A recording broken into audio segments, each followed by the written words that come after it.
역사순으로 1년 1독 오늘은 190일차입니다. 오늘은 다니엘서를 처음 보는 날입니다. 우리가 성경의 순서대로 보면 예레미야서가 끝나고 나면 에스겔을 봐야 되잖아요. 그런데 우리가 역사의 순서대로 보기 때문에 다니엘서를 먼저 보고 에스겔서를 읽어보도록 그렇게 하겠습니다. 자, 다니엘은요, BC 605년에 바벨론에 먼저 끌려갔고요. 여호야긴 왕과 함께 에스겔이 두 번째로 바벨론으로 끌려가지요. 그래서 역사의 순서대로 본다면 다니엘을 먼저 읽는 게 또 낫습니다. 여호야김 시대와 시드기야 시대를 배경으로 보기 때문에 다니엘서를 먼저 보는 것입니다. 이해가 되셨죠? 네. 그러면 다니엘서를 보기 전에 우리가 다니엘 그는 누구인가 한번 보도록 하겠습니다. 다니엘은 왕족의 후손으로 유다 말기 BC 605년에 아마 10대 중후반에 바벨론으로 잡혀가게 됩니다. 느부갓네살의 첫 꿈을 해석해 주면서 유능한 행정가로 이제 등용이 되기도 하고요. 그 후에 바벨론이 이제 멸망을 하지요. 바벨론이 영원할 것 같지만 하나님이 예언하신 것처럼 너희도 영원하지 않다. 너희도 곧 멸망할 것이다. 말씀하신 것처럼 바벨론도 없어지고요. 이제 페르시아 시대가 열리게 되지요. 자, 그런데도 다니엘은 페르시아 시대에도 여전히 인정을 받으면서 120개의 지방 관장을 감독하는 총리, 아주 훌륭한 총리죠. 고레스 칙령에까지도 많은 영향을 주는 그런 인물이기도 합니다. 자, 10대에 끌려와서 80이 넘어 90을 바라보는 나이까지 한 69년 동안 바벨론, 페르시아에서 행정가로 지낸 인물, 이렇게 알고 있으면 되겠습니다. 자, 이제 우리가 다니엘을 읽기 전에 또 알아야 될 것은요, 동시대를 살면서 하나님의 예언을 받아낸 예언자들이 있습니다. 예루살렘에는 예레미야가 있고요. 바벨론에는 다니엘과 에스겔이 있구나 하면서 여러분들이 성경을 보시면 좋습니다. 예레미야는 예루살렘에서 계속해서 바벨론의 포로로 끌려가 있는 백성들에게 또 편지도 보내고 소식을 계속 줍니다. 그리고 또 바벨론에서는 에스겔이 예루살렘에 있는 사람들에게 또 하나님의 예언을 선포해 주는 그런 이야기가 이제 다니엘과 에스겔서에 있을 것입니다. 자, 그러면 우리 이제 다니엘서 한번 1장부터 한번 읽어보도록 할까요? 다니엘서 1장, 2장 내용은요, 다니엘이 바벨론에 끌려와서 바벨론에 교육을 받게 됩니다. 자, 교육을 다 받은 후에 느부갓네살 왕의 꿈을 이제 해석해 주게 되지요. 그런데 그 해석은 앞으로 흘러갈 세계사 제국들이 하나님 손에 있음을 이제 선포하는 이야기가 2장의 내용으로 되어 있습니다. 자, 신상은요, 바벨론, 페르시아, 헬라, 로마, 앞으로 세계사가 이렇게 흘러갈 것이다 하는 것을 다니엘이 이제 왕에게 해석을 해주게 되는 이야기죠. 자, 1장 1절 먼저 보겠습니다. 유다 왕 여호야김이 다스린 지 3년이 되는 해, 이때는 BC 605년입니다. 바벨론 왕 느부갓네살이 예루살렘에 이르러 성을 에워쌌더니 주께서 유다왕 여호야김과 하나님의 전 그릇 얼마를 그의 손에 넘기심에 그가 그것을 가지고 신할 땅 자기 신들의 신전에 가져다가 그 신들의 보물 창고에 두었더라. 여호야김 시대에 맞지요. 하나님의 거룩한 성물이 이들이 섬기는 우상들 신전 보물 창고에 두게 되었네요. 3절입니다. 왕이 황관장 아스부나스에게 말하여 이스라엘 자손 중에서 왕족과 귀족 몇 사람 곧 흠이 없고 용모가 아름다우며 모든 지혜를 통찰하며 지식에 통달하며 학문에 익숙하여 왕궁에 설만한 소년을 데려오게 하였고 그들에게 갈대아 사람의 학문과 언어를 가르치게 하였고 또 왕이 지정하여 그들에게 왕의 음식과 그가 마시는 포도주에서 날마다 쓸 것을 주어서 3년을 기르게 하였느니라. 교육기관이 이제 3년이었던 것 같아요. 그 후에 그들은 왕 앞에 서게 될 것이라. 그들 가운데는 유다 자손 곧 다니엘과 하나냐와 미사엘과 아사랴가 있었더니 황관장이 그들의 이름을 고쳐 다니엘은 벨드사살이라고 하고 하나냐는 사드락이라고 하고 미사엘은 메삭이라고 하고 아바사는 아벤누고라고 하였더라. 자, 히브리의 이름을 바벨론식으로 이름을 다 고쳐준 것이죠. 자, 어쨌든 이렇게 똑똑한 소년 4명을 선발이 되었는데 왕궁에서 있어야 되니까 똑똑해야 되겠죠. 그러니까 용모도 아름다워야 되고 지혜를 통찰해야 되고 지식도 통달해야 되고 학문에 익숙해야 되고요. 이런 사람으로 해서 이름까지 고쳐서 3년 동안 교육을 시켰다는 거죠. 자, 8절입니다. 다니엘은 뜻을 정하여 왕의 음식과 그가 마시는 포도주가 자기를 더럽히지 아니하리라 하고 자기를 더럽히지 아니하도록 환관장에게 구하니 하나님이 다니엘로 하여금 환관장에게 은혜와 국류를 얻게 하신지라. 아멘. 왕의 음식, 그러면 신전에 올렸던 음식이고요. 하나님께서 부정한 음식이라고 먹지 말라는 그런 음식들이에요. 그러니까 다니엘은 나는 절대로 이걸 먹을 수 없다 이렇게 할 때 하나님께서 다니엘의 그 믿음, 그 마음을 아시고 환관장에게 은혜를 얻게 하였다 기록되어 있죠. 10절입니다. 환관장이 다니엘에게 이르되 내가 내 주 왕을 두려워하노라. 그가 너희 먹을 것과 너희 마실 것을 지정하였거늘 너희의 얼굴이 초췌하여 같은 또래의 소녀들만 못한 것을 그가 보게 될 경우에 내 머리가 왕 앞에서 위태로워질 것이다. 이렇게 자기의 신분에 대해서 염려를 하고 있네요.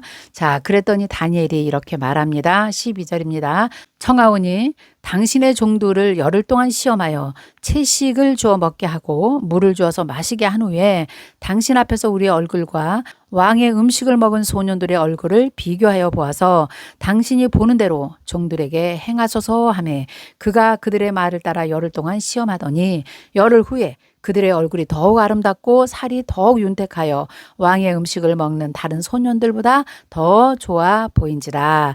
그리하여 감독하는 자가 그들에게 지정된 음식과 마실 포도주를 제하고 채식을 주니라. 하나님의 방법으로 살아가면 힘들 것 같지만 그 가운데 하나님의 특별한 하나님의 보호하심이 있다는 것을 우리가 또 성경을 통해서 알 수가 있겠죠. 17절입니다. 이제 하나님께서 다니엘에게 이제 지혜를 주십니다. 꿈을 해석한 지혜를 주실 것인데요. 이제 17절인데요.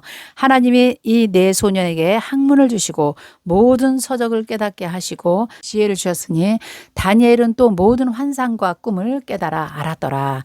다니엘에게는 특별히 환상과 꿈을 해석할 수 있는 그런 은사도 주신 것 같습니다. 왕이 말한 대로 그들을 불러들일 기한이 찼으므로 환관장이 그들을 느부갓네살 앞으로 데려가니 왕이 그들과 말하여 보매 무리 중에 다니엘과 하나냐와 미사엘과 아사랴와 같은 자가 없으므로 그들을 왕 앞에 서게 하고 왕이 그들에게 모든 일을 묻는 중에 그 지혜와 총명이 온 나라 박수와 술객보다 10배나 나온 줄을 아니라. 다니엘은 고레스 왕 원년까지 있으니라. 아멘.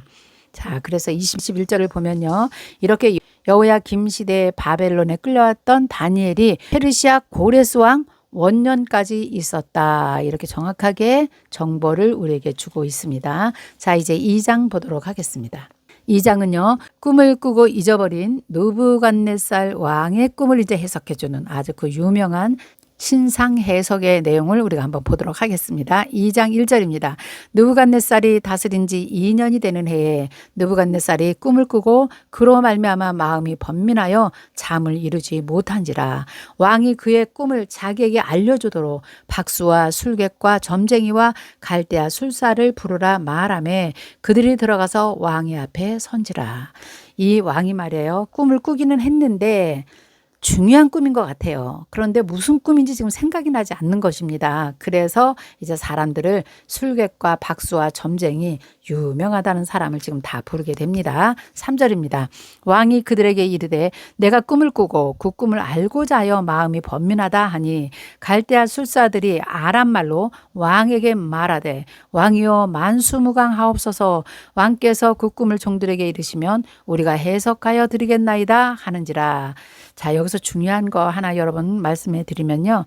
2장 요 4절부터 7장 28절까지는요. 이 다니엘서도 원문이 아람어로 기록이 되었다고 합니다. 자, 이 꿈 해석부터 그렇게 한 것 같아요. 자, 5절 볼게요. 왕이 갈대아인에게 대답하여 이르되 내가 명령을 내렸나니 너희가 만일 꿈과 그 해석을 내게 알게 하지 아니하면 너희 몸을 쪼갤 것이며 너희의 집을 거름더미로 만들 것이요 너희가 만일 꿈과 그 해석을 보이면 너희가 선물과 상과 그 영광 영광을 내게서 얻으리라.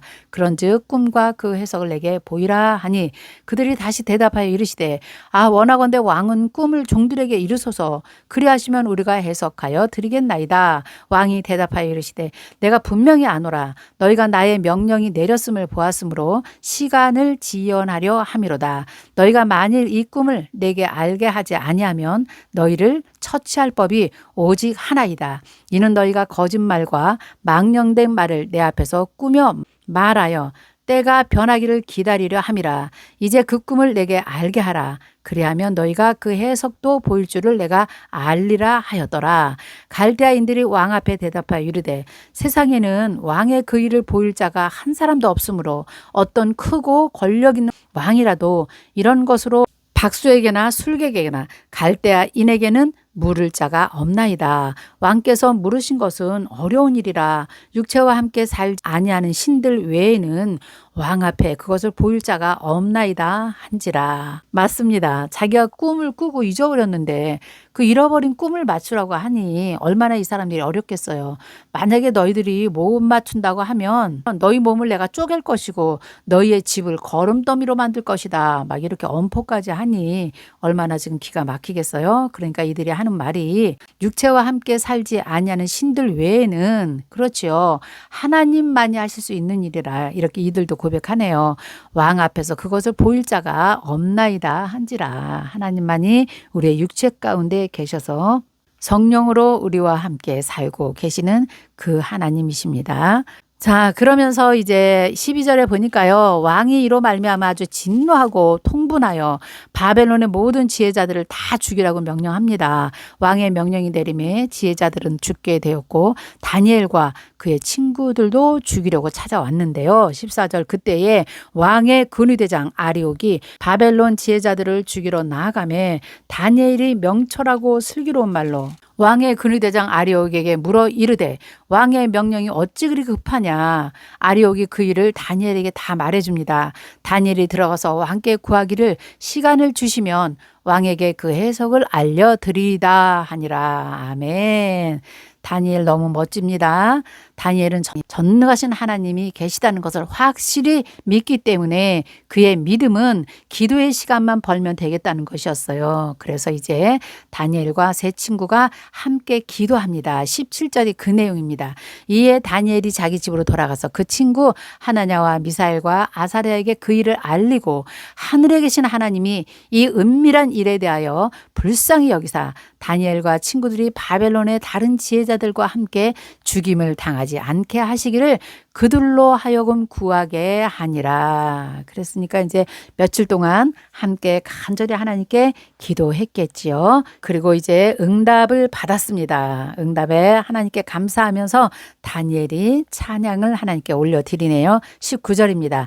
이에 이 은밀한 것이 밤의 환상으로 다니엘에게 나타나 보임에 다니엘이 하늘에 계신 하나님을 찬송하니라. 다니엘이 말하여 이르되 영원부터 영원까지 하나님의 이름을 찬송할 것은 지혜와 능력이 그에게 있음이로다. 아멘. 그는 때와 계절을 바꾸시며 왕들을 패하시고 왕들을 세우시며 지혜자에게 지혜를 주시고 총명한 자에게 지식을 주시는도다. 그는 깊고 은밀한 일을 나타내시며 어두운 데에 있는 것을 아시며 또 빛이 그와 함께 있도다. 나의 조상들의 하나님이여 주께서 이제 내게 지혜와 능력을 주시고 우리가 주께 구한 것을 내게 알게 하셨사오니 내가 주께 감사하고 주를 찬양하나이다. 곧 주께서 왕이 그 일을 내게 보이셨나이다 하니라. 이에 다니엘은 왕이 바벨론 지혜자들을 죽이라 명령한 아리옥을 찾아가지요.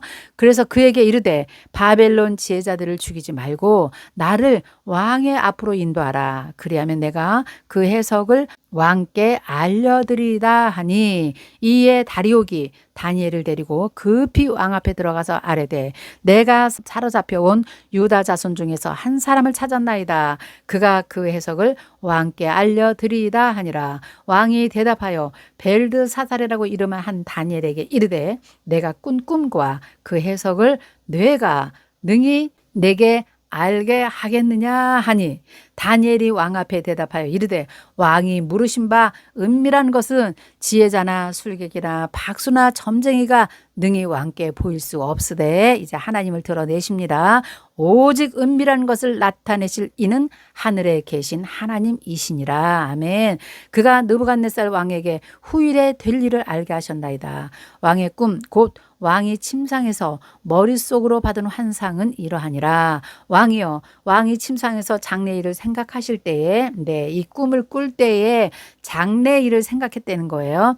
은밀한 것을 나타내시는 이가 장래일을 왕에게 알게 하셨사오며 내게 이 은밀한 것을 나타내심은 내 지혜가 모든 사람보다 낮기 때문이 아니라 오직 그 해석을 왕에게 알려서 왕이 마음으로 생각하던 것을 왕에게 알려주려 하심이다. 왕 중에 왕이신 하나님을 지금 다니엘이 이 느부갓네살 왕에게 막 드러내고 있는 순간입니다. 31절입니다. 왕이여, 왕이 큰 신상을 보셨나이다. 그 신상이 왕의 앞에 섰는데 크고 광채가 매우 찬란하며 모양이 심히 두려우니 그 우상의 머리는 금이요 가슴과 두 팔은 은이요 배와 넓적다리는 노시요 그 종아리는 쇠요 그 발은 얼마는 쇠요 얼마는 진흙이었나이다. 또 왕이 보신즉 손대지 아니한 돌이 나와서 신상의 쇠와 진흙의 발을 쳐서 부서뜨리매 그때의 쇠와 진흙과 노시 은과 금이 다 부서져서 여름 타작마당에 겨같이 되어서 바람에 불려 간 곳이 없었고 우상을 친 돌은 태산을 이루어 온 세계에 가득하였나이다. 야, 아주 다니엘이 하나님의 나라를 멋지게 지금 해석해내고 있는 것입니다. 자, 이 말은요. 신상을 부서뜨린 그 뚜인 돌, 손대지 아니한 돌이 나와서 그 모든 것들을 다 부서뜨리니 자 이제 하나님께서 앞으로 오실 예수 그리스도에 대해서 여기서도 예언해 주시고요. 그 예수 그리스도는 온 세상에 가득하도다. 그리고 마지막 심판 때에 세상 나라들을 심판하시고 영원한 나라를 건설할 것을 지금 여기서 해석으로 선포해 주고 있는 것입니다. 멋집니다. 36절입니다. 그 꿈이 이러한즉 내가 이제 그 해석을 왕 앞에 아뢰이다. 왕이여, 왕은 여러 왕들 중에 왕이시라. 하늘의 하나님이 나라와 권세와 능력과 영광을 왕에게 주셨고 느부갓네살 왕이 기분이 좋았겠어요. 왕이요, 왕은 여러 왕들 중에 왕이십니다. 이렇게 막 말해주니까 굉장히 좋았을 것 같습니다. 그러면서 사람들과 들짐승과 공중의 새들 어느 곳에 있는 것을 막론하고 그것들을 왕의 손에 넘기사 다 다스리게 하셨으니 왕은 곧 그 금머리입니다. 현재 이 왕이 최고의 왕이라고 지금 해석을 해주고 있습니다. 그런데 39절 왕을 뒤이어서 왕보다 못한 나라가 일어날 것이요. 페르시아를 말하고 있습니다. 셋째는 또 녹 같은 나라가 일어날 것인데 온 세계를 다스릴 것이다. 헬라를 말하고 있죠. 넷째 나라는 강하기가 쇠 같은데 로마를 말합니다. 쇠는 모든 물건을 부서뜨리고 이기는 것이라 쇠가 모든 것을 부서뜨리는 것 같이 그 나라가 문나라를 부서뜨리고 찢을 것이며 왕께서 그 발과 발가락이 얼마는 토기장의 진흙이 얼마는 쇠인 것을 보셨은즉 그 나라가 나뉠 것이며 이제 로마가 동서로 나누게 된다는 말이죠. 왕께서 쇠와 진흙이 섞인 것을 보셨은즉 그 나라가 쇠 같은 든든함이 있을 것이나 그 발가락이 얼마는 쇠요 얼마는 진흙인즉 그 나라가 얼마는 든든하고 얼마는 부서질 만한 것이며 왕께서 쇠와 진흙이 섞인 것을 보셨은즉 그들이 다른 민족과 서로 섞일 것이나 그들이 피차에 합하지 아니함이 쇠와 진흙이 합하지 아니함 같으리이다. 이 여러 왕들의 시대에 하늘의 하나님 한 나라를 세우시리니 이것은 영원히 망하지도 아니할 것이요 그 국권이 다른 백성에게로 돌아가지도 아니할 것이요 도리어 이 모든 나라를 쳐서 멸망시키고 영원할 것이라. 손대지 아니한 돌이 산에서 나와서 쇠와 놋과 진흙과 은과 금을 부서뜨린 것을 왕께서 보신 것은 크신 하나님이 장래일을 왕께 알게 하신 것이라. 이 꿈은 참되고 이 해석은 확실하나이다 하니 이 왕이 얼마나 놀랬겠습니까? 그 굉장한 꿈을 이 다니엘이 이렇게 확실하게 해석하는 걸 보고 왕이 그 앞에서 엎드릴 정도로 크게 감명을 받았을 것입니다. 자, 그래서 46절 보니까요. 이에 느부갓네살 왕이 엎드려 다니엘에게 절하고 명하여 예물과 향품을 그에게 주게 하니라. 왕이 대답하여 다니엘에게 이르되 너희 하나님은 참으로 모든 신들의 신이요 모든 왕의 주제시로다. 내가 능히 이 은밀한 것을 나타내었으니 내 하나님은 또 은밀한 것을 나타내시는 이시로다. 왕이 이에 다니엘을 높여 귀한 선물을 많이 주며 그를 세워 바벨론 온 지방을 다스리게 하며 또 바벨론 모든 지혜자의 어른을 삼았으며 하나님께서 이제 다니엘을 이렇게 높여주시는 것을 우리가 보게 됩니다. 느부갓네살 왕 앞에서 하나님을 드러내시니 49절입니다. 왕이 또 다니엘의 요구대로 사드락과 메삭과 아벳노고를 세워서 바벨론 지방의 일을 다스리게 하였고 다니엘은 왕궁에 있었더라. 할렐루야.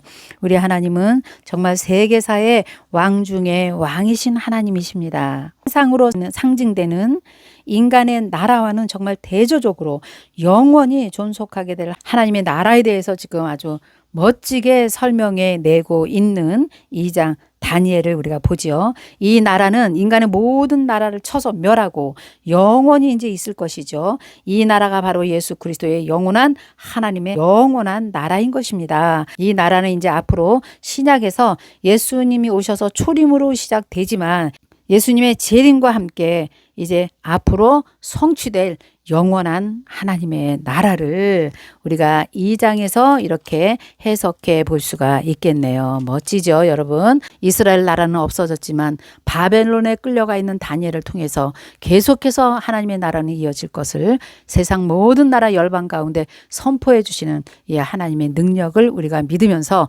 계속해서 다니엘서를 읽어보도록 하겠습니다. 오늘은 여기까지 하겠습니다, 여러분. 내일 뵙겠습니다. 안녕히 계세요.